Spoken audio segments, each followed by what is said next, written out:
بسم اللہ الرحمن الرحیم۔ محترم احباب، جمعہ کے دن دوران خطبہ کچھ غلطیاں ایسی ہوتی ہیں جو مقتدی حضرات کی طرف سے ہوتی ہیں۔ مثال کے طور پر کچھ لوگ ایسے ہیں جو مسجد میں جا کر کے بیٹھتے ہیں، امام خطبہ دیتا، بیٹھ کر کے سوتے رہتے ہیں، نیند مکمل کرتے ہیں۔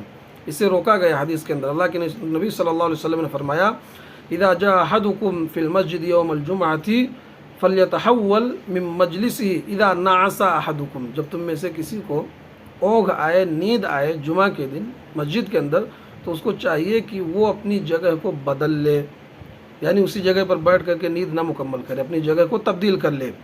ایک غلطی یہ ہے۔ دوسری غلطی یہ ہے کہ کچھ لوگ بیٹھ کر کے آپس میں بات کرتے رہتے ہیں، اس سے سختی کے ساتھ روکا گیا ہے۔ دوران خطبہ اگر کوئی آدمی آپس میں گفتگو کرتا ہے تو سختی سے روکا گیا ہے، اس سے بچنا چاہیے۔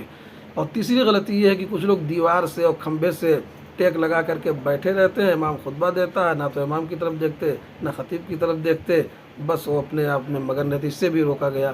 کچھ لوگ بعد میں آتے ہیں، آخر میں، اور ان کی کوشش ہوتی ہے کہ اگلی صف میں جائیں، کودتے کادتے پھلانگتے ہوئے لوگوں کے کندھوں پر چڑھتے ہوئے جو ہے آگے بیٹھنے کی کوشش کرتے ہیں، اس سے منع کیا گیا ہے۔